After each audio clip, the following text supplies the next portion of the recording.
What's going on, man? I like the beard. Yeah. It's just, Is that a new style? No, I've always had. It was funny. I was looking at pictures the other day. I used to have like this little splotch of fuzz on my chin when I was like 20. But yeah, if you count that as facial hair, I haven't had facial hair since I've been like 20. Yeah, but I noticed the design here is a little different. Oh yeah, just actually shaved. It's been you know how it gets the last couple of weeks. You start shaving your face less and less and less. Like playoff beard, if you will.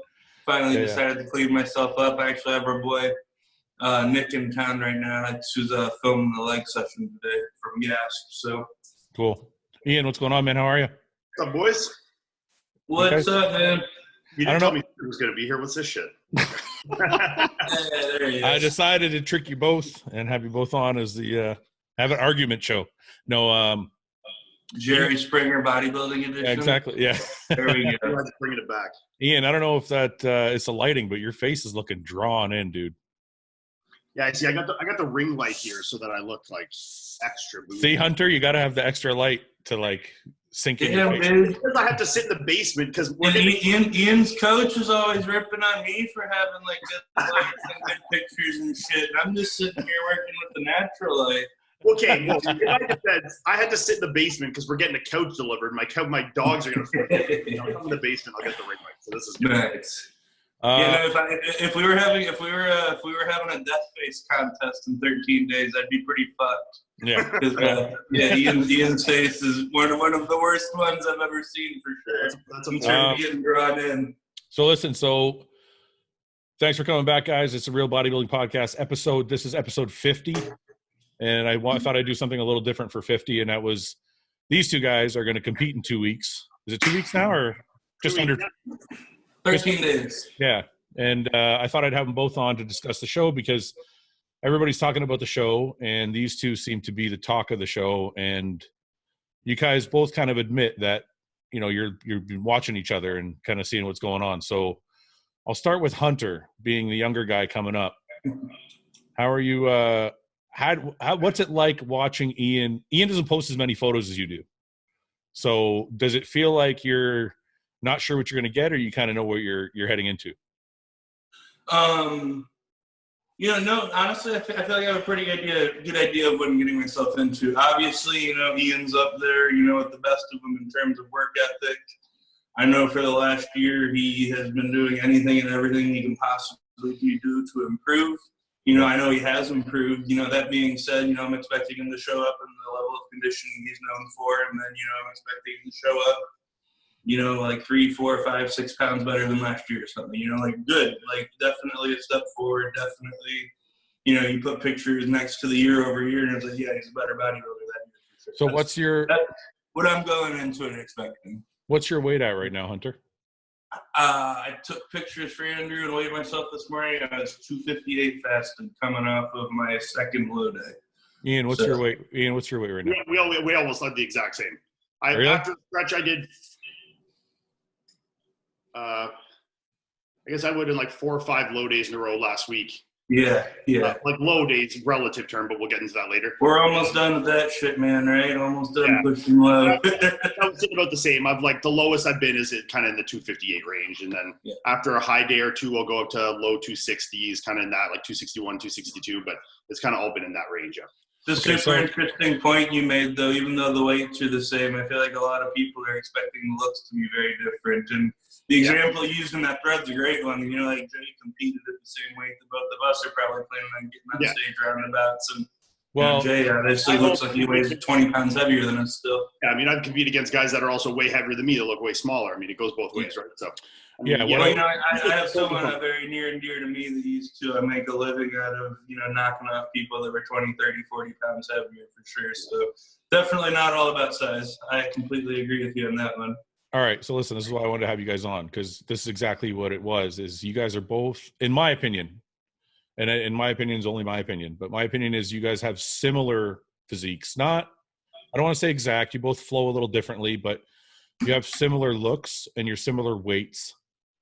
And I want to know, I don't want to know game plans. We're not talking about a game plan, but what is your strengths? Where do you guys think, I'll start with Iain. Where do you think your strengths are over Hunter's? I think mine's just a little bit more time. I think it's time holding this tissue. I think I've held this muscle a little longer than Hunter's held it. And like, look, I'll be the first one to say, do I think Hunter has some better shots than me? Absolutely. I mean, I said this last time. I think Hunter's got a really pretty front double. That is definitely not a strong pose for me. But do I think I've held the tissue a little longer? And in certain shots, I mean, in most shots, I think that'll show a difference in the maturity and kind of that grainy hardness in the muscle I have is a little different. Hunter definitely has that. I mean, I can see that in his look that's there. But that look of hardness he has, I think reminds me of what I looked like maybe 2 to 3 years ago, not this year, So you think you're going to beat him more on muscle maturity? Maturity, I think from a look of hardness and conditioning, I think Hunter will be very conditioned, but I think it'll look to a harder, more conditioned look based off that because of my maturity, yes. Hunter, what do you think? Do you think he's pretty accurate in saying that? This is Hunter's physique for you guys who are watching. This is your latest photos you put up? Yeah, that's the most recent set of photos for sure. I completely hear what he's saying, and he's absolutely right. Correct me if I'm wrong. You went pro at 23, correct? Yeah, I turned pro in. I would have been 23 or 24. It was 2015 or 2014. I turned pro in 2014, so I would have been 23. Yeah. Yeah. See, I didn't even do my first amateur show until I was 26. So, I completely agree with you there. You've been doing a lot longer than I have. But I feel like a thing that people miss when they talk about that density being strictly a muscle maturity thing, and I feel like it's the reason that I have so much of it at a young age, and then Iain obviously is not even 30 yet either, and he has like so much of that grainy look as the training style. And so while I agree that I've got some time to build that maturity, I feel like both you and I have kind of fast tracked the look a little bit from how we train, the hard, heavy, progressive overload with the locked-in form. I really think that's made a difference in both of ours. I don't think it's typical look for someone under 30 to have. So, yeah. I gotta say, in looking at these photos, Hunter, though, I do think it's weird, Iain. He is right. Like, he carries quite a bit of muscle maturity at. Oh, yeah, absolutely. I mean, like this. When I say this, no. I know you're not saying anything negative, Iain. I'm just saying it's shocking, Hunter, how much density you have to the muscle. Crazy, yeah. Yeah, sure. at this age already. So let me preface what I'm saying here, because I'm not saying he's lacking it. I'm saying I just have more. It's like he could be a 9 out of 10. I'm just a 10 out of 10, and 9 doesn't make it less. I'm not saying I'm a 10 out of 10. I'm just saying in scales we're both in the upper echelon of graded looks.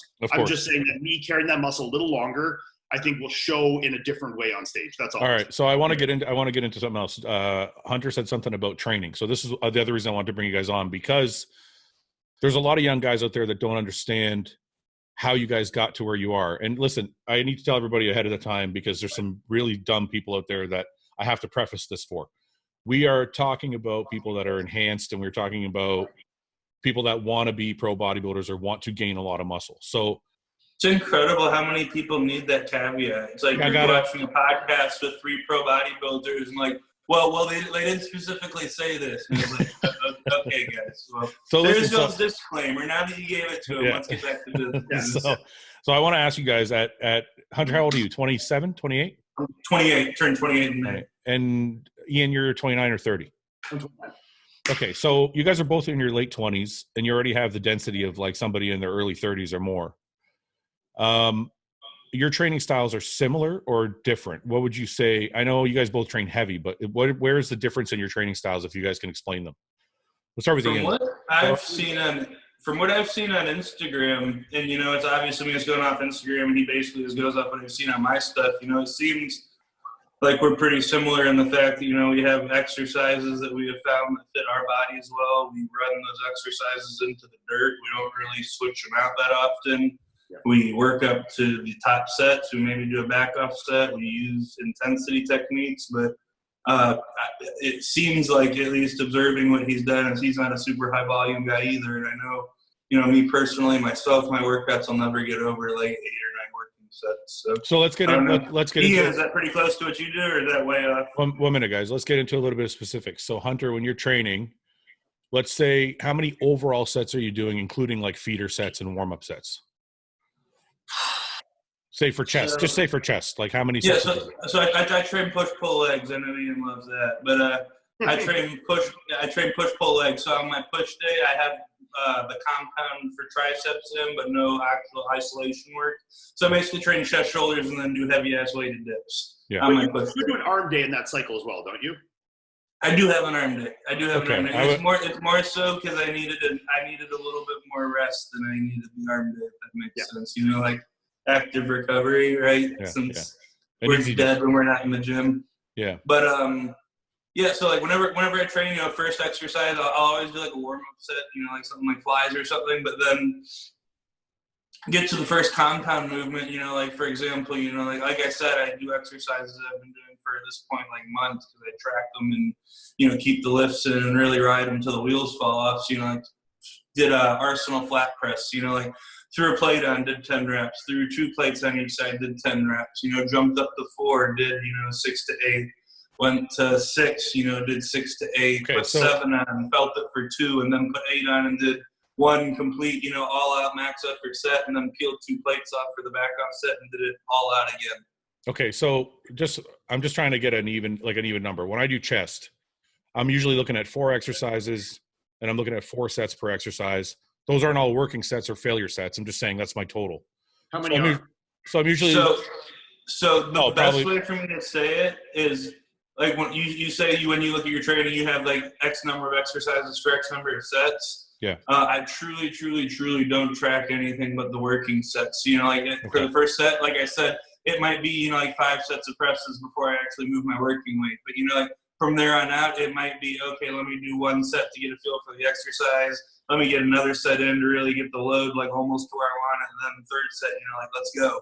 You know, so like from my standpoint, counting the volume, a typical chest workout, chest and shoulders workout will be either in the off season 6 motions, right now 4 to 5, and then it'll be 2 working sets per exercise. Okay, that sounds about right. And Iain, are you kind of like in the same place that way? Because that's kind of how I am too, I guess. Yeah, I mean, in terms of the structure of how he's doing his sets and counting sets, I'm the exact same, 100%. Okay. I don't count my priming sets, nothing like that, until it's like my first maximal effort set. That's what I count as set 1. Yeah. I lately, obviously working with Patrick, my training has changed a little. I mean, I wanted to ask you about that. I was curious if he was helping you with that too. It's very interesting what he does. So Patrick versus Matt, obviously Patrick is a lot higher volume focused guy than Matt obviously was.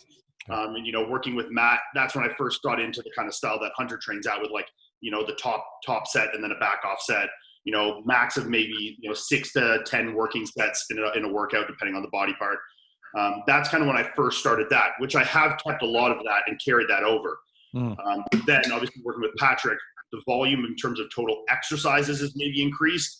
The amount of times we're utilizing intensifying techniques has increased. Okay. So your volume's a little higher. What about, more importantly than the train? Well, I shouldn't say more importantly, it's both important, but when it comes to training, you guys both believe in like complete failure on at least 1 set of each exercise, correct? Yes. Okay. So people out there who are like, oh, you don't have to go to failure to grow. They're not talking about what we're doing. Yeah. I mean, if I may, you know, I really at this point believe if you look around and see the people that have really made the crazy progress and see the people that have really, you know, put on crazy amounts of tissue and, you know, really have established themselves as, you know, maybe like I'm going to call them experts, you know, like persons of authority, you know, they're not just some random pro, you know, like you say this guy's name is like, oh yeah, he really knows what he's doing in the gym. Yeah. You know, they're typically training like this now, at least in my opinion. Iain, you think it's the same thing? I agree. Yeah. Okay. So I actually have to say this. I have to add this other disclaimer because of people that say dumb shit. You guys know you don't have to agree with me, correct? You guys aren't like, you're not on here feeling pressured to agree with anything I'm saying, correct? Of course not. Absolutely. Okay, good. You've been on here with me before. I'm not a very agreeable person. What do you think this is? We're both under 2 weeks out. We love arguing with people right now. Listen, I have to, Hunter, you'd be amazed. Iain, you know why? I have to say these things because apparently people think you're just going to massage my ego and agree with me anyway, but you're not. But in this aspect, we're talking about training. We're talking about 3 guys here that have a very similar essence to their physiques between the 3 of us. Yeah. I mean, there's obviously going to be commonalities, especially in training. Okay, but even if you're talking about an average guy, right? Mm-hmm. An average guy who's eating enough food, the fastest way to build muscle is to go to failure. I 100% agree with you. I think where the rift comes here is that people at that level of training knowledge and like self-knowledge don't know how to train to proper failure. And I think in that point, utilizing a higher volume and lower intensity techniques is probably better. If you're doing 2 working sets and you're saying I'm going to failure, but your failure is actually like an 80%, it's like, well, now you're just doing low volume. You know? Okay. Your intensity is not there, and it's just no volume, so it's fucking pointless. It's funny. So I think as the more advanced you get, the more you can get away with doing less working sets. When I was 21 years old, I didn't know what a true failure, like at the time I did, of course. And obviously everything here is perception. Yeah. But what I now consider a true set to failure is obviously vastly different than what I thought 2, 4, 6, 8, 10 years ago, right? And that's just, from body awareness, training IQ, right? I mean, that's developed over time. When you're starting off, I don't think jumping into a low volume, 2 working sets, because you're not going to know how to train to proper failure, despite what you think you can. You're not going to, and now you're just training at low volume and you're doing yourself a disservice. I completely agree with that. Yeah. And, to get to the point where, you can take those sets with, because, a lot of people, I think the mistake too, when they try and train in the manner in which you're saying when they aren't truly advanced, is they spend so much time thinking about the form. And I always call it, like the X's and the O's instead of the Johnnies and the Joes, like the plays instead of the execution of the actual set. Yeah. And, they'll spend so much time thinking about the minutia of it. The fact is they get under a bar and, they stop when it gets uncomfortable, or they stop when it starts getting painful, or they haven't gotten to the point where they've built up those pathways to the point where they can keep everything locked in and their form perfect once it gets painful and hard. Yeah. So I completely agree with you. It takes time to build to the point where you really can knock out the work that you need to do and, those 1, 2, or 3 sets. Otherwise, like Iain said, you're just kind of training low volume and leaving some on the table, in my opinion. It's interesting you guys said that, because I've never made that distinction, but it makes a lot of sense, because I've always considered I always just assume people understand what failure is. But I guess you're right. When you're starting out, there's a big difference between one of us getting in the hack squat. It's like it's kind of like dark to say, but I'm getting that thing like, okay, someone's got a fucking gun to my mom's head, and if I don't do this as many times as I can, someone's gonna hurt my family. It's a big difference squatting like that, or I'll be completely fucking honest with you. I get into that hack squat and I go, I don't get 15 reps on the set. He's gonna beat me in 3 weeks. And it makes a really big difference. How many kids have you trained with over the years where you go and they're training and they stop a set and you were like, you had fucking 3, 4, 5 more reps? Yeah. Oh, bro, you got a Jedi mind tripping. So you put your hand on it, and then you get like a rep or 2 out of it just by putting your hand on it. And then you're like, okay, 2 more. And you're like, okay. And they actually knock out the 2 by themselves completely. And then you just kind of repeat that like another 4 or 5 times, and then they're actually kind of close to true failure. Go ahead, Iain. Sorry. I said, but in their mind, they are going to failure. Yeah. When you're saying, why'd you stop? You had 4 more. They're like, no, I was done. That was it. But you're like, I know you had more. Like because you've been around the weights and you know what true sets to failure are, you can recognize that, where they only know the feeling that they've pushed themselves to. So that when it's uncomfortable. Yeah. Exactly, yeah. It's alarming. They push themselves to the point where it's like alarming how bad it hurts, but that's the failure. So let me ask you, because you just said something, Iain. You said something, Hunter. When you guys are in the gym, and we'll start with Hunter since you already said it, when you're failing, are you thinking about Iain on stage? Whenever I'm failing, I not Iain specifically on stage. Like I said, it's definitely crossed my mind training the last couple of weeks on my hard sets. But it's like I'll just do. It's like I've always been real bad about this too. Like ever since I've been a kid. It's like if you don't do X, Y, Z, then this isn't gonna happen. Yeah. And it's like so. I'll just like I'm gonna fucking make it happen. It's like I said, if I don't squat this X amount of times, then I'm not gonna win my pro day. So you. So you might throw them in. You might throw it in from time to time, but it's not your overarching motivation. No, my overarching motivation, it really is. And the fun part about bodybuilding for me, like competing's okay. I'll tell this to everybody. The actual last week and getting shaved and tanned and all meh. Yeah. The fun part, the thing that I really truly enjoy is the off season when I'm training with my friends. When I'm really, really pushing the envelope in terms of strength, really pushing the envelopes in terms of size, you know, what real bodybuilders love. You know, the off season, like really just grinding it out. That's what I love. So Iain, Iain, I ask you the same question. Are you and guys, don't hold back, because I know when I train, I kind of have somebody I want to beat in my head sometimes, especially when I'm this close, right? Yeah, I mean, of course, like, does it cross my mind? Of course, and like I was in Montreal training with a buddy last week, and I mean, there was countless times where I was pushing sets, you know, to the end, and it's like I was getting to that point where you're squeezing out that last rep or two, and you know, he'd be like, "Come on, you got to beat Hunter," you know, like he would use those cues to like get in my head, like you know, and obviously like this is no, and maybe we'll talk about this later. This is no offense to like anyone else doing the show, but like this hype is built around me and Hunter, and I'm gonna say that 100% honestly. No one else is being talked about the show like Hunter I am. And I feel Hunter is my biggest competition. So for me, that is my motivation in terms of pushing those sets. Obviously, I want to win the show, and obviously, I want to have my physique at its best.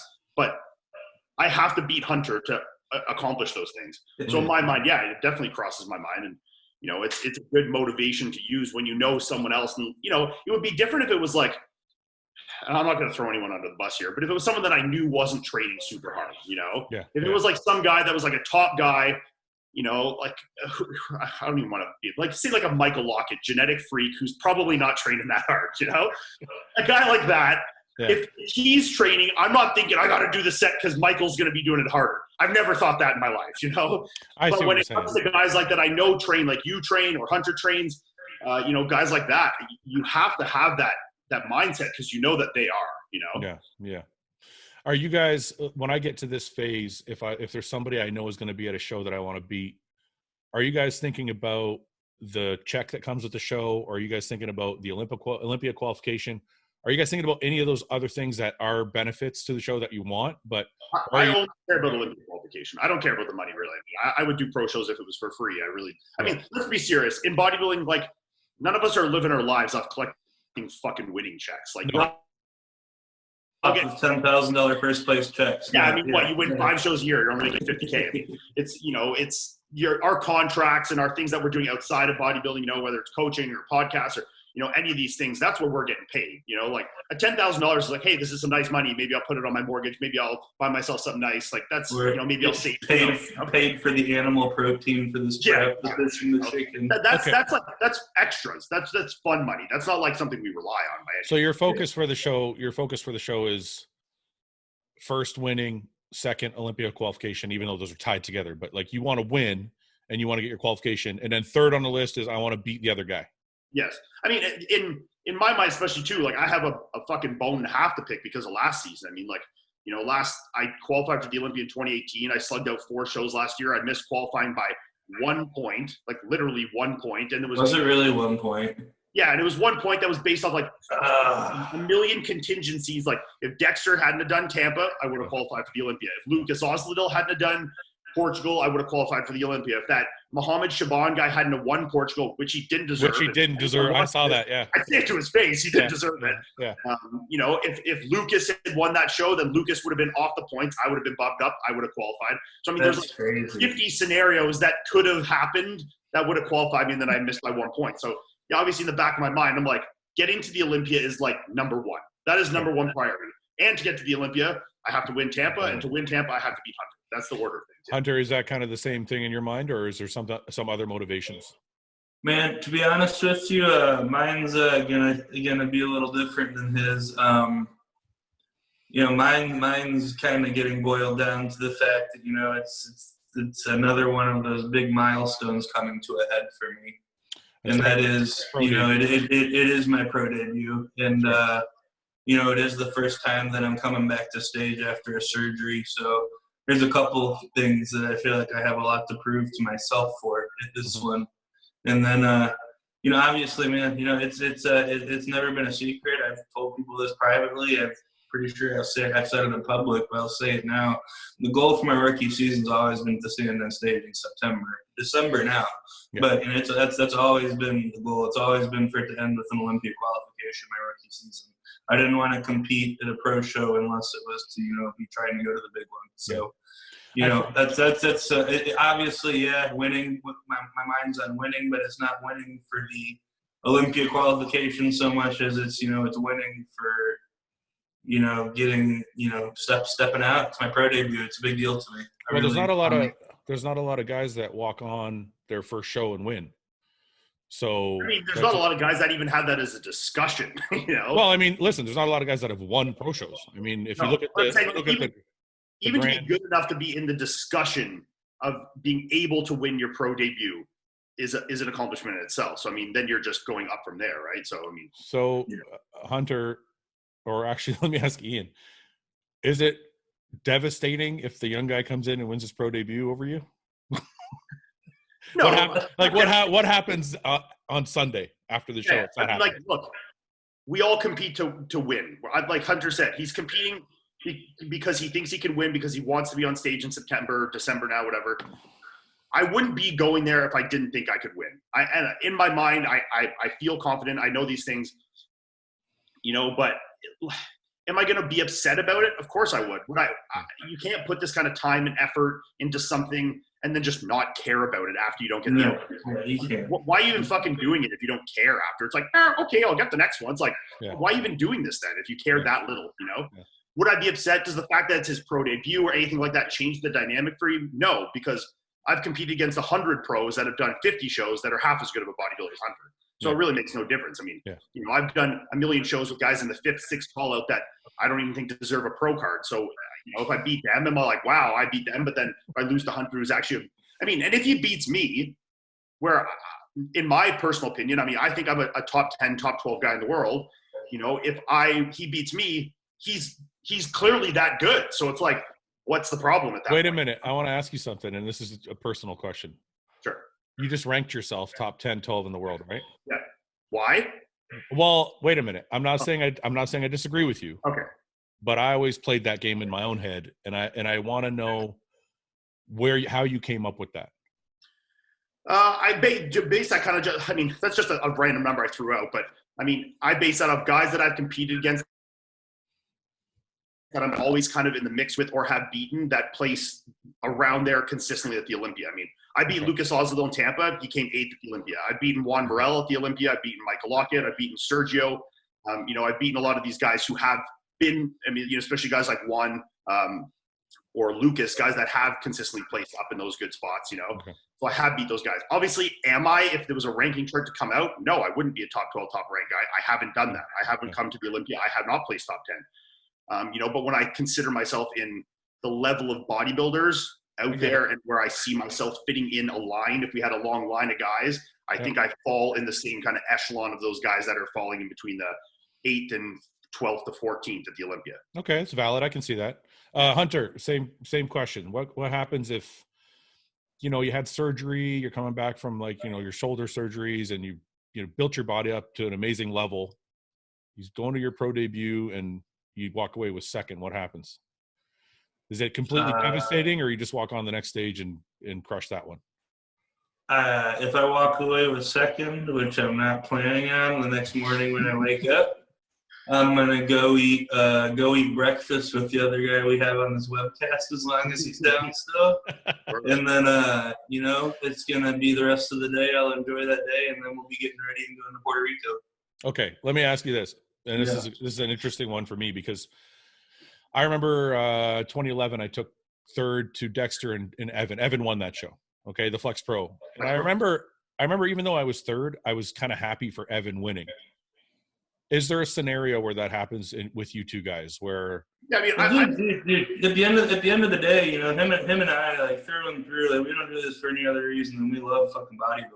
Mm-hmm. And I think either one of us would have the worst, shittiest taste ever in our mouth if we walked away not feeling like we actually, like, won the show, you know? So, but it's going to be clear, whoever deserves to win is going to win the show. And, but that's not what I'm asking. I'm asking, even though there's, you know, a large part of your brain that's bitter and upset that you lost, is there a part of you that's happy?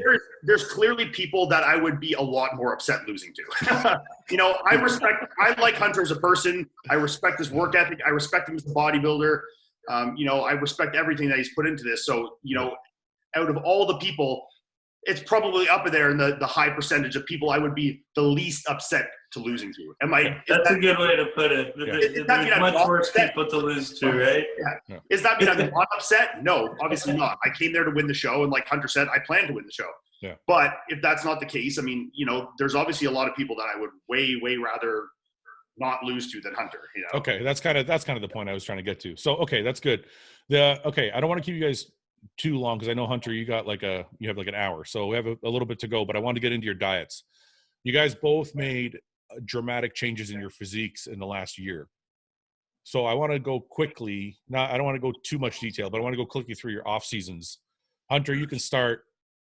How much food were you eating in the off season? I'll tell you what I ate every single day until we started dieting for the show. It's really easy. I had 2 cups of egg whites and 3 cups of oats for meal 1. Three cups of oats? 3 cups of oats. Oh. blend it and drink it. 400 grams of rice and 50 grams of isolate before I trained. 150 grams of carbolin and 50 grams of isolate after I trained. 400 grams of rice and 8 ounces of beef after that meal. 400 grams of rice and chicken for the next one, and then another 2 cups of egg whites and another 3 cups of oats before I went to sleep. All right, so question. The 2 meat meals, probably about 2 or 3 months into that, I started blending the meat and just drinking it. Are you serious? You're blending the meat with the rice? Honestly, dude, if anyone who really knows me knows this is no lie. If I had the appetite of like any normal human being that's my size, I could like easily go 280, 290, 300 in the off season. Okay. Like not even like my food is my rate limiting factor, and like you heard how much I'm eating, and it's still like I had abs and lines in my glutes when I started prep. Still, like it's like this next off season, I'm gonna get pretty crafty with the fats on it. So I'm gonna start just like eating like oil and nut butters and everything on everything. We'll have to get my calories. Let me ask you, Hunter. So what do you think calorie-wise you're eating? Like 6,000 calories? In the off-season? Yeah. Yeah, it was 58 to 6,200 a day, depending on the kind. Ian, you're approximately doing 6,000 too, right? Yeah, I was like in the 6 to 6,500 range. I'm a little lower protein than him, but a little higher carbs. Like I never eat 3 cups of oats, but my rice meals would be a little bigger than that. I'd be eating like closer to 450, 500 rice. I mean, it's hard to compare everything because with Patrick, I weigh everything raw measure, right? So like, if I'm doing 175 grams of raw rice, that cooks up to like 450 to 525 kind of range. So it would kind of be in there. Patrick, as we discussed the last time, and you've discussed with him having it on your podcast, he's a lower-ish protein guy, especially when the carbs are super high. So like if we're talking cooked portions, I was probably in like at most maybe the 7-ounce range for my meat meals. You know, that's over 6 meals. I would eat four meals with meat and then have 2 that would be like eggs with meat combination of some kind.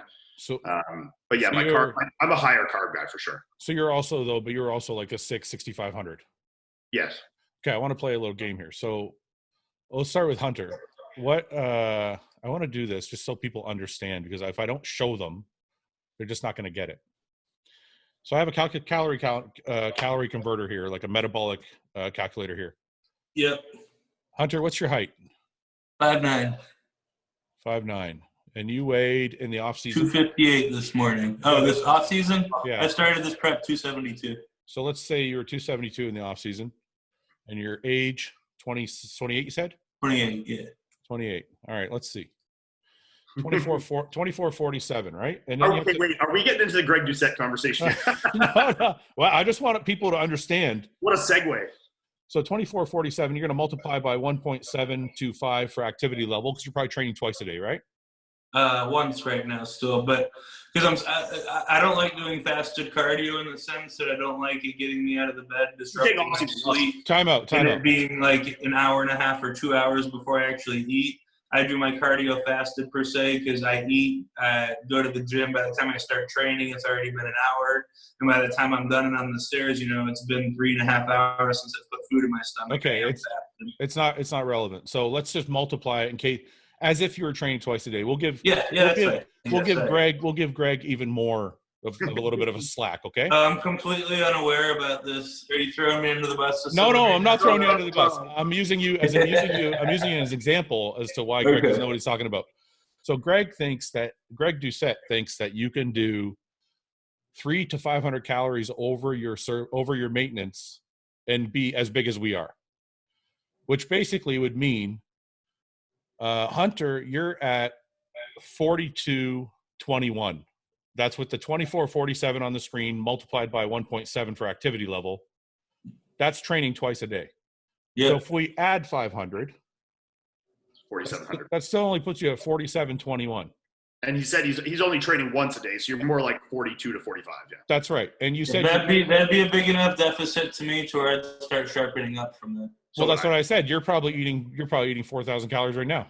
Well, actually, 2 weeks out, you're probably. No, I sent you over my diet. It's pretty low right now. But that's right. Like two or 3 weeks ago, I definitely was still eating like 4,000 calories. Okay, but wait. The point I'm trying to make is there's no way you would have made the size gains you made eating this.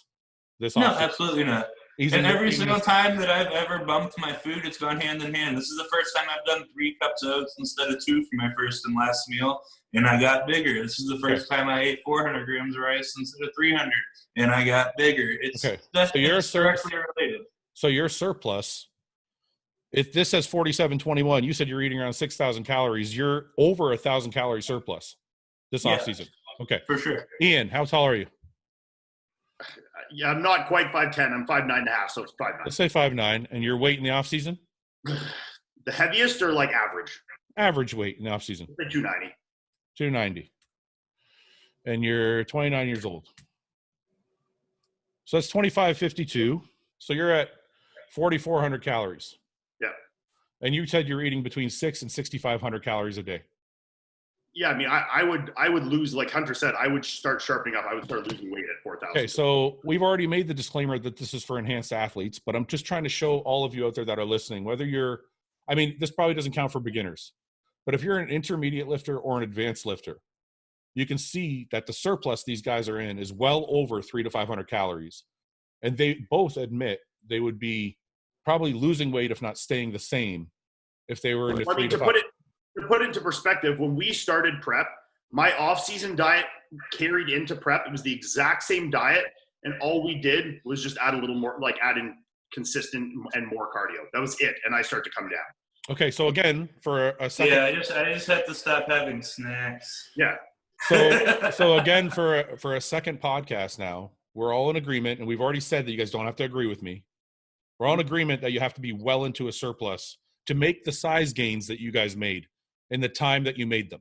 Yeah, okay, that last sentence, the latter, that is the most important part. Of course it is, and that's what I always say. It's the time. Because what Greg's rebuttal to this will say is that, yes, you could have done it, but you'd do it a little longer, you'd stay a little leaner, and it'd be a little healthier to not push the food. It's not necessary because with that much of a surplus, you are gaining a bit of excess body fat. No. Time out. Yeah, I'm saying what he would say. No, he's saying you can do it in the same time frame. When he does his main, when he does his main gain video, he's saying everybody at the end of the year is going to be the same size, whether you're in a deficit, whether you're main gaining, or whether you're in a surplus. And I'm like, that doesn't make any scientific sense. Like that doesn't fit the simple equation of caloric expenditure. Well, he thinks that if you in a surplus like you guys are, if you guys are in 1,000 to 1,500 calorie surplus, that you've gained so much fat that by the time you lost all the fat, you've lost some muscle too, and now you're the same size as the guy who was. Maybe if you're talking about like a completely deconditioned sample of people, but the people that are watching this podcast or the people that are watching his are not a deconditioned sample of people. That's my point. We're talking about bodybuilders at our level, or guys that want to be at our level, or intermediate. Hell, even your typical gym rat that's eating 5 or 6 times a day and has a reasonable knowledge, they need to be in a big deficit to really. Okay. I mean, go on Hunter's Instagram and find some off-season photos because he was lean all year, and that's at eating like over 1,000 into surplus, right? So I mean, it kind of just shows it right there. Yeah, I mean, it doesn't matter. Look, I'm not going to get any deeper into this. I just wanted to prove a simple point with calories. You know, everybody thinks like, well, as soon as you're surplus, that means you're going to get fat. Yeah. Well, no, not necessarily. So I just want to make sure, like, and yes, PEDs play a part. I'm not saying they don't, but I just want to make it clear that when you're trying to put on a maximum amount of muscle, you need to be in a heavy surplus of clean food. No one said eat pizza. No one said eat shit. You want to know, in my experience, what truly has made, and like, it's just one of those things that I know you and Ian are going to be like, yeah, no shit, Hunter. We say this all the time, but it's like, it's just, people just underestimate the like literally crazy results that brutal consistency for extended periods of time can bring. Yeah. You know, I'm not talking about like, oh, like I strung together 3 good weeks of my off season. I'm talking, you know, it's like I'm not trying to toot my own horn. I'm the last person that goes, look at me, look at me, look at me. But, you know, it's my job. So every day for 6 months, I ate what I said I ate, and I did what I did. Yeah. And, you know, I think it's just that extreme level of consistency more so than anything else, you know, because people want to blame it on this. They want to blame it on that.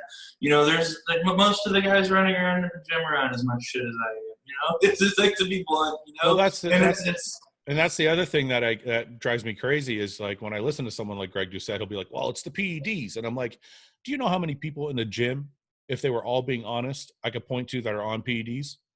It's like the whole fucking gym is on PEDs, but no one's making the vast majority of guys that lift, just the average gym bro is taking at least your basic like Anavar or D-ball or some kind of oral steroid of some part. Like that's more common than not in today's gym scene. Yes. The level of DMs I get from people that are like, I'm eating my diet and I'm taking this gear and I'm not getting any size. And I look at their diet and I'm like, you're only eating 2,500 calories.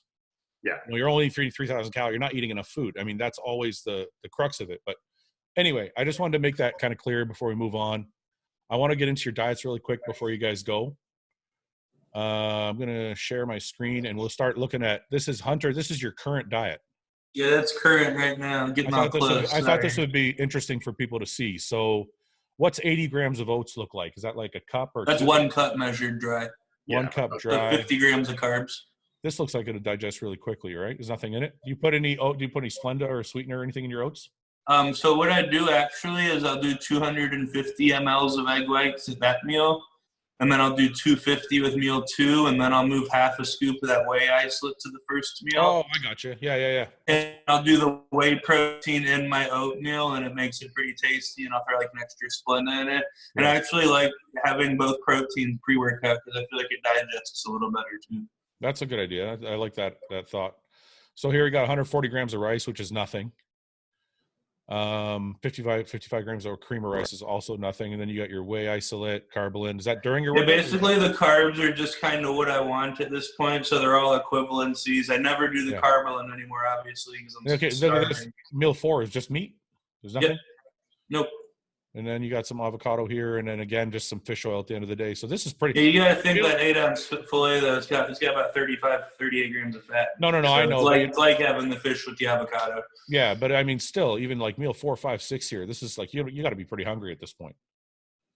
Yeah, so typically meal 3 I'll have by about 3:30 in the afternoon, and by about 5 o'clock in the afternoon, I got like the cold sweats, shaky hands, and that's pretty much the rest of the day for me. You know, it's funny. People are listening probably have no idea what that is. No, but we all laugh because we know. Yeah, I know, but we should explain. That's Hunter's basically saying his blood sugar is really low for the rest of the day because there's no carbs here. Yeah, it's like one of those things, you know, it's like you're talking to someone who doesn't know what you're doing, and you know in your mind, you're like, they think I am like literally like 3 IQ points shy of like actually being mentally handicapped right now. Because I'm talking at like, I don't know if y'all animated movies. I watch a lot of animated movies because of my daughter, but for those of y'all that have seen Zootopia, the sloth at the DMV, he moves at like 1 mile an hour like this. I feel like that's my brain like the last couple weeks. So your high day is not that much crazier. I mean, it's a little bit. Yeah. So this isn't. Oh, it is here. You got some rice down here. I see. Yeah, the rice. Yeah, this isn't really indicative to how the whole prep's been. Honestly, this change has been more food than this. Been in the last week. Anyone that's curious, I've posted once a week pretty much since 16 weeks out with the diet as the last slide. So you can kind of see where it's gone. And, you know, until about 2 or 3 weeks ago, the high day was pretty damn high. And the low day was still low. But, you know, the high day is really the one that's kind of kept on sliding back to where it's gotten to be like low and kind of lowish instead of low and high. So, Hunter, is this like, you know, you're 2 weeks out now. Are you in a depletion phase right now? Like, are you guys going to carb up like starting like a Wednesday next week or something? Or what's the game plan? We're just kind of trying to squeeze me down right now because, you know, despite, you know, the calories not being that high, my weight's holding pretty well and the morning looks holding pretty well. And my issue's never been with fullness. Like every show I've ever done, I can look at a weight and get full. My issue's always been, you know, coming in really, you know, dry and hard as nails. And, obviously A, at any pro show, that's really important, but B, with the guy we have on this podcast with us, I know I have to show up in shape and dry as nails. So we're just really making an effort to know we're in a good spot when we carb up. My training partner looks at me every day. My dad looks at me pretty much every day. Andrew gets pictures twice a day. We're all in agreement that I'm getting pretty much fat-free. It's hard for people to tell because I'm so damn pale, but we're getting there body fat-wise. So it's probably gonna, we'll run low for another couple days. I fly to Tampa Tuesday. If I had to guess, the work will probably be done by Monday, Tuesday, and we'll start really just working on the look and getting the water right. Do you train at all Wednesday, Thursday, Friday, or no? So it actually lined up perfect. I didn't even have to change anything because normally, obviously, your split won't line up for you. But I always like training legs, the Saturday before the show. The last time it's one full week. So I train legs Saturday, the Sunday off, and then Monday I'll train push. Tuesday I'll train pull in Tampa. Wednesday I'll train arms. Then Thursday I'll do full upper body pump, and then Friday I might do full upper body pump.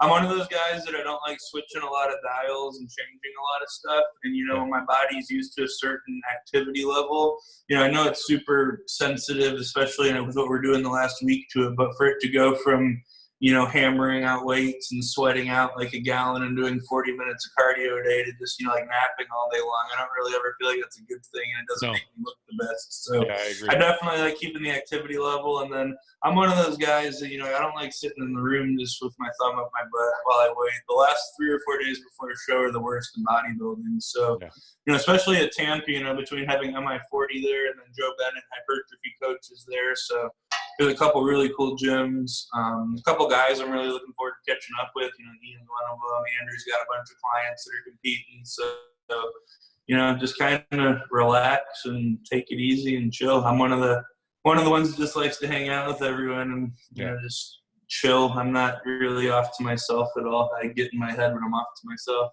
Yeah, that's a good idea. Maybe I should have done that more. Iain, we are looking at just a point to make too. I would just point out before we say it, is that Hunter, despite Hunter and I had doing very similar physiques, it's interesting what he said about that he has a very never really goes flat, always has a nice full look, but getting that hard, dry, grainy is the thing. I'm the complete opposite. Yeah. I can get grainy and dry doing almost nothing, but for me to keep full, my flat versus full is two completely different bodies. Well, dude, I read, I heard in your podcast, I think it might have been with Fouad, that you drink 10 liters of water the night before a show. Yeah, I'd literally wake up looking like the Michelin Man. Yeah, that's how I am too. I mean, for me, once that I get into that state of flatness, it doesn't matter how much water, carbs, it's almost impossible. And my physique, once it loses that fullness, I lose a lot on it. Does your stomach handle it well, pushing that much water and food to stay full? Yeah, my stomach usually can. I mean, I've had one show. What show was this? I've always been curious about people that eat a lot because my stomach will get big if I eat a lot. Vancouver Pro 2018. We kept the water in pretty high, and everything looked like I looked good. I was full and hard, but then I could tell I was having when I was breathing, I was having a lot of stomach in and out. You could see that I was having time keeping it in from the food. I don't have a big waist by any means, so I can at least get away with it to an extent. But that's definitely something that's drastic. Well, you and I both have that going for us, but it's one of those things where we have great waist normally, so we don't want to just be getting away with it. We want to have it sucked down. I want to ask you guys what you think. I mean, for Hunter, I think your dryness will come with more shows because I know your ages aren't similar, or your ages are close, but Iain's done more shows than you have, Hunter. So I think the more you compete, 100%. And you got to think, and this is something that I wanted to say, is that if anyone even has remotely the idea of nationals in their mind for anything, whether it be my level of conditioning or the size that I'm bringing, they're going to be so surprised. And I don't think Iain thinks that. I think Iain's got a good idea. It's I feel like a lot of people have been talking about how I'm going to have to get by on my shape, this, that, and another. I am 25 pounds heavier than I was at nationals right now. And I am I was in better shape a week and a half, 2 weeks ago than I was for nationals. So it's just a different animal for sure. Iain, what do you think? Why do you think you can drink so much water? But is this just a genetic thing or something to do with your diet? Well, I don't like. Hey, let's preface this. 90% of the show I've done in my life, I haven't drank that much water on the day of the show. Okay. Usually, I'm a guy that will, lower it a day out or 2 days out, and we'll kind of taper down, and maybe it'll just be sips on the day of the show, whatever. But especially when I'm trying to put really maintain fullness or push fullness, and it depends how many shows I've done the year. If it's like second, third, fourth show and things are just in overdrive at that point, your body's just burning through everything, you're sucking all the water dry, at that point I definitely need it, or I can't hold fullness to save my life sometimes. It really depends. But I've also definitely got a different hold and handle on my body this year, I think, than previous years. I mean, I think Patrick and I have found a very good groove, and got a good understanding of how my body operates with fluid and with food and all these kind of things now. Mm-hmm. So I think, we're going into it in a very, very good spot of understanding things like that. Yeah. So I just want to go through your diet real quick, Iain. This is your high day. And how often are you doing no cardio? Just on your high days? And there's some high days where I might do 20 minutes fasted. I mean, it really depends. This was just the high day that I'm doing literally today. This is quite a bit of food. Yeah. Oh, this is your high day though. This isn't okay. So that's 150 cream of rice or rice, 150 raw rice. Like I said, that's 400, 450. Yeah. Banana. Yeah. Same 400, 450 in meal 2. Oh, that's right. This 150 grams is raw. Raw. Jesus. That's a lot of food, man. Yeah. That's a lot of food. Holy shit. I wasn't thinking about it raw. That's why I said, oh, it's not a lot of food. And then I read this little thing here. All weights are measured raw. It depends how much and what kind of rice you use, but it cooks anywhere between 350 and 450. It really depends. I was going to say, usually it's triple. Yeah, triple to 3.5. So then you got some fish and rice, and here we got some beef. You got some low-fat beef and rice and some olive oil. So you're still doing good with the fats. Yeah. Nothing pre-workout, and then a little bit of EAAs and stuff during your workout. Post-workout, you're still doing the isolate. Yeah. And then you got some insulin here with the rice cakes and jam. Are you going to pull the insulin out before the show, or is it something you're going to ride all the way through? I don't know the answer to that, to be honest. I haven't asked. Okay. That sounds about right for me too. Rice, banana, chicken. Here we go. This is it's a lot of food, man. Yeah, it's a lot to eat. I don't like it.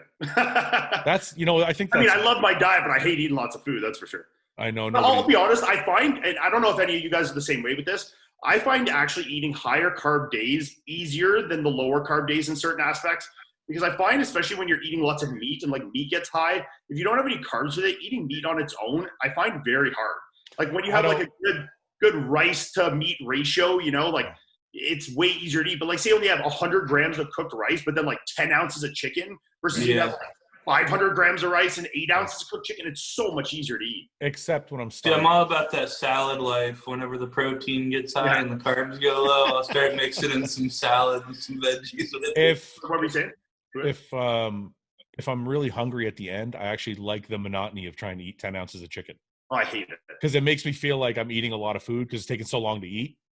I have to be really hungry to be in that mood. Yeah, I understand. I think it's more of a mental thing for me because I just don't like eating meat. Yeah, I know. when I see it, I know my next meal's oh, I gotta eat chicken, but nothing with it. I'm fuck this shit. Yeah, I don't want to. But I think you feel that way because you're still eating. This still looks like 4,000 calories. Yeah, from probably more. Yeah, I don't know. And then you got your low day. You still have the walnuts. You got fats in the meals, and this is quite a bit of food. And then down here you got your low day. Why is it plenty of water with pressed lemon? Is that a liver thing? That's just a digestion thing. Yeah. Okay. Cardio. Your low day, 100 grams of oats raw. But you can see the protein's a little higher there. There's 300 egg whites versus 2. Yeah. You have the beef plus the isolate, so there's a little more in there. Yeah. 200 grams of sweet potato. 100 grams of white rice. See, this looks more like something I would do. The one up on your. But dude, you gotta keep on thinking. It's all uncooked weights. That's 300 grams of rice. So 100 is still 250. 300. Yeah, it's a lot of food. It's crazy. You should be proud. You should be happy that you can get this in and still be in the condition you're in. It's nuts. I think that's the biggest thing I've noticed this year is that I've been able. This is what comes from a great off season, Ian. Props to you on that one. Yeah. This is 100% a reflection of what the off season was, and that's where it comes down to. I've got away eating way more food, and still progressing really well. So that my training intensity has been able to stay high, and I've been able to maintain that look of fullness at a lot more points. What is it? I've just been I do olive oil there. I've never done safflower in my life. Okay. I thought there was a reason why. I mean, there might be that he knows, but I don't have 5 different bottles of oil, so I just use olive oil. Okay. So I like it. You guys got pretty different diets, pretty similar training styles. Both have made crazy gains in the off season. The show's in 13 days. I think people are excited to see what's going to happen. What are you posing to, Hunter? Do you know yet? Oh yeah. Wait, I got a question for you, Hunter, because your dad is like the poser of all posers. Has he been working with you on like a routine or just mandatories? No, honestly, it's kind of funny. This is really funny, actually. I'll appreciate this. Lee is like the worst teacher at mandatories ever. It's like having like Mozart trying to teach you to play piano, right? Because, you work with a normal posing coach and they cue you. It's like, okay, scoop this foot up, pull this knee across, get this arm like back here, contract this lat. He's just like, just do it. Just get in it, yeah. Because for him, it's like I'm helping for mandatories. I don't really do my mandatories with him, but what he does, and if y'all are curious about this, like you and Ian or whoever's listening, we'll actually do the posing routines together. And like we'll pick the music, and he's actually Pro Tools certified because he's a musician. He plays the guitar like very well actually too. So we'll kind of like pick the. We'll make some edits if we want to, like have different parts. We'll need to be like raised in volume or short in length and slow down, whatever. And then him and I will go through and, catalog all the poses that we really like. And then he'll actually, for this one, the last couple I'd done pretty much myself and then he helped me polish. But this one, he really helped me choreograph a lot. Yeah. So, honestly, we talk about first, this is my first time having longer than 60 seconds to pose. It's a bigger deal, man. It's a bigger deal. Because, at the amateur level, 60 seconds is enough time to hit all your mandatories, 1 or 2 cool poses, and have pretty transitions. Yeah. There's no walkouts. There's no dramatic anything. You got to get it in. I got a deeper question on this. Now, with Lee being your dad of all people, like, obviously you guys have drastically different physiques. There's a million things, I don't think your physiques are even remotely the same. No. But I think, obviously, him being your dad and being such an illustrious poser, is that a big pressure point for you? I was just going to ask that. Yeah. So I'll tell you what it is, and it's good for me because I am one of those guys that while I will always show up to a bodybuilding show with my mandatories branded into my head. Yeah. Because it's what we get judged on. It's what you have to be good at. I'm one of those guys. Yeah. That being said, if Lee wasn't my dad, I probably wouldn't hold myself to that high of a standard for posing routines. Like, to be perfectly blunt, because while I appreciate it, it's not something that I personally, love. But, that being said, posing is a huge part of bodybuilding. So, like, obviously, like the mandatories, like I said, I'm going to come correct with my mandatory because I want to do that. In terms of, like showing your physique and really making an impression and stuff, I know that the posing routines are important. And, I feel like it's one of those things because I never really think about it that much in the off season. And when prep rolls around, I'm so tired. There's a million things I'd rather do than go, basically artistically dance while squeezing every bone in my body for, an hour in the garage with my dad at night. But at the end of the day, I know I'm going to be better for it. So I don't feel a lot of pressure from the standpoint that I have to pose like him, but I feel like it puts a lot of pressure on myself in a good way to, take care of a facet of bodybuilding that's very important that I might neglect if I wasn't in that position. Yeah, no, I understand for sure. And Ian, you're not like, posing's not a big deal for you, right? I'm literally exactly what Hunter described if his dad wasn't Lee Labrada. He just described me. That's exactly what it was. I want to make sure I'm as good as I can possibly be at the mandatories, and a routine is very secondary to that because it's not what I feel I'm judged on. Okay, question. I want to interrupt you guys for a second. Yeah. So I enjoy the posing. I was probably never as good as Lee was, but there's a I want to know if you guys like that eruption from the crowd you get when you do hit a shot and they go nuts. Of course. I mean, who doesn't? Okay, but isn't there something that in your head that's like, you know what, I want to make them do that during my routine? Yeah, I understand that. Do you get that? Yeah. Is it something you want to get from them? I look at that from the perspective that if I look good enough, that I could hit a fucking, just turn around, squeeze my glutes, and people will make that sound. So it doesn't matter if I'm hitting fucking fancy three. Okay, let me rephrase the question. 3/4 turn Arnold poses. It shouldn't matter. If I'm that good, I'll turn around or I'll go to the side and I'll, hit my side chest, and people will shit themselves whether I'm good at hitting the pose or not. Let me rephrase the question. You said you liked my routine at the 17 Arnold. Loved it, yeah.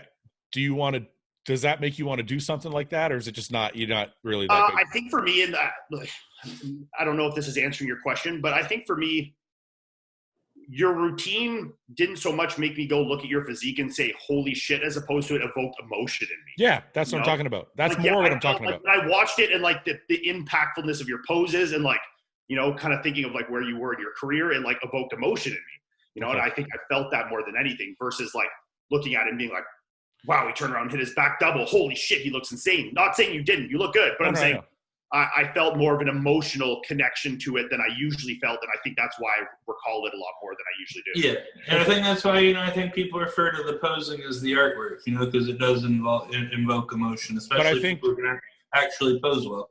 But I think, Iain, you actually said what I was trying to say, and you said it better. Do you want to evoke the emotion of the crowd? Because I like that personally. Yeah, I mean, look, man, in a perfect world, I would love to be able to pose like his dad or or some of these classic guys, even to pose as good as Bumstead. I mean, Bumstead's a far superior poser than I am. Yeah. Would I love to be able to? Sure. But and maybe you can chalk this up to fear, laziness. I'm not really quite sure it is, but when you get to that point of one, it's, you hit the mandatories and you do all that stuff, but it's, to get out of that comfort zone in posing is just something that I haven't quite got to yet, I don't think. From hitting poses that I'm not 100% sure, am I going to look stupid if I hit that? Even if I practice it 100 times, doing certain poses, I'm like, I haven't been hitting that for 10 years. I've been hitting some of the poses that I hit, my mandatories, Yeah. So there's always a comfort level there. And it's, how hard I am on myself with certain things. And, I'm definitely some person that, as silly as this is, really cares about the opinions of others on certain things. And I don't want to go out there and hit a pose and people be like, what the fuck is this guy doing? So maybe then I play it more conservative than I should and stick to the poses that I know well. And then, like I said, maybe you could chalk it up to an aspect of laziness where, during the off season, I could take that time and hammer down those poses and I would eventually feel that comfort level. Sure, 100%.